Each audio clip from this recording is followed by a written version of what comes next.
মহিলাদের পর্দা করার ক্ষেত্রে মুখ ঢাকা কতটুকু জরুরি? বিশুদ্ধ মত অনুযায়ী, নিরাপদ মত অনুযায়ী মুখমণ্ডল পর্দার অন্তর্ভুক্ত। ঢাকবেন, মুখমণ্ডল প্রদর্শন করবেন না, প্রয়োজনে মাথা কাপড় টেনে দিবেন। আল্লাহ বলেছেন ইউদনিনা আলাইহিন্না মিন জালাবিবিহিন্না, মাথার উপর যে কাপড় থাকে মেয়েদের পর্দার জন্য, এটাকে জিলবাব বলা হয়। আল্লাহ বলেছেন এই জালাবিব তারা মেয়েরা টেনে দিবে। এই যে টেনে দিতে বলছেন, এটা কেন? এটাই তো মুখাবয়বকে ঢাকার জন্য।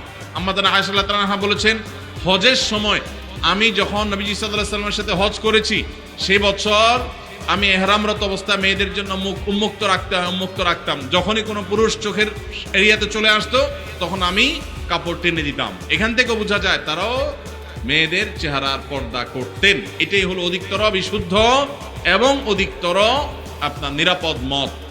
এজন্য বোনরা পর্দা যখন করবেন, মুখমণ্ডলও ঢাকার চেষ্টা করবেন। সেটা হবে এ ক্লাসের পর্দা। যারা সেটা করতে পারছেন না, অন্তত শুরুটা করেছেন, অবশ্যই তাদেরকে আমরা অ্যাপ্রিসিয়েট করব।